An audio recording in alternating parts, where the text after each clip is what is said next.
ada kerinduan saya akan suasana yang lama sudah belum pernah saya temukan lagi, yaitu suasana apa itu? Begini, saya mau membayangkan sahabat semua, dan ini adalah sebuah kisah perjalanan hidup impian saya. Saya pernah tinggal di sebuah perumahan bagi saya sangat ideal, bukan karena lokasinya, bukan karena fasilitas rumahnya, bukan karena besar dan bagusnya rumah di perumahan tersebut, tapi kami tinggal di jalan kuldesak atau jalan yang ujungnya berputar ngantong, dan ini sebenarnya bagian dari rumah perumahan yang biasa saja. Lokasi kami juga paling ujung, tidak menarik sebenarnya. Yang dimaksud dengan kami adalah 10 keluarga di sana, di mana kebetulan usia kami berdekatan satu sama lain, juga anak-anak kami usianya seumuran semua. Mengapa kami sebut tinggal di sana adalah impian? Karena kami satu visi, satu mindset tinggal bersama. Ini semua adalah kisah nyata 15 tahun yang lalu, di mana kami di sana tinggal bersama, namun satu persatu pindah karena pekerjaan atau karena alasan bisnis yang lainnya. Semua sekarang sudah pindah dan tidak di sana lagi. Namun kalau kami bertemu, kalau kami reunian, kami masih mengangeni tempat ideal tersebut. Sekali lagi, kita sepakat bahwa rumah ini adalah benda mati. Setuju ya? Lokasi dimanapun itu adalah benda mati. Namun yang membuat hidup adalah keputusan kami bersepuluh, bagaimana kami bertetangga, bagaimana kami bersaudara, bagaimana kami saling titip, bagaimana kami mengisi kekurangan, bagaimana kami tidak berkompetisi. Saya membayangkan ini adalah contoh kecil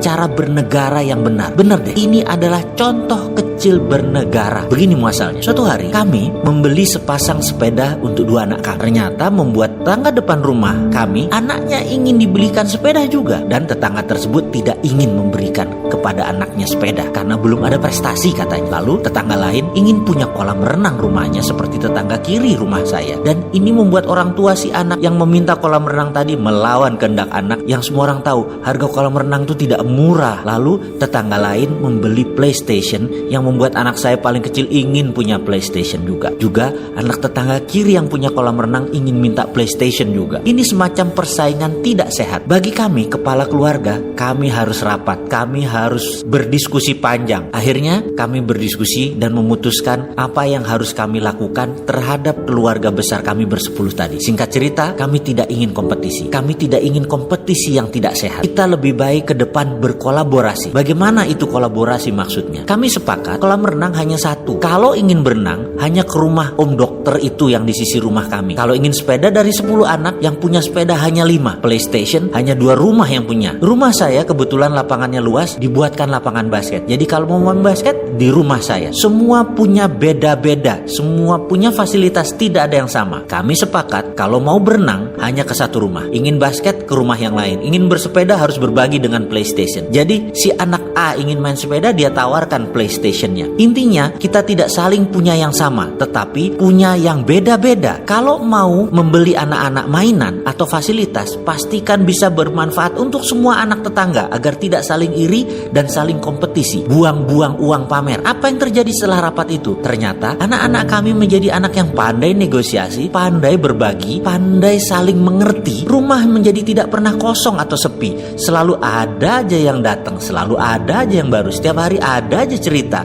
dan ada pelajaran. Itu yang kami rindukan. Kolaborasi tadi ternyata menimbulkan kebahagiaan. Ini sebenarnya contoh bernegara kecil, yaitu bertetangga dengan sehat. Bayangkan negara ASEAN kalau seperti ini, ada yang mepet ke Cina, ada yang mepet ke Amerika, ada yang mepet ke Jepang, ada yang mepet ke Korea, ada yang dekat dengan Rusia, lalu saling oper kelebihan dan saling tutup kekurangan. Tahu-tahu negara ASEAN itu tumbuh kuat dan menjadi negara produsen baru, bahkan punya currency atau mata uang baru seperti euro. Jadi daripada ngimpi membangun ASEAN yang kuat, kompak, saling berkolaborasi, saya mulai dari bertetangga dulu deh. Ada nggak yang mau jadi tetangga saya dan kolaborasi akan fasilitas yang tidak sama satu yang lain tetapi saling membutuhkan?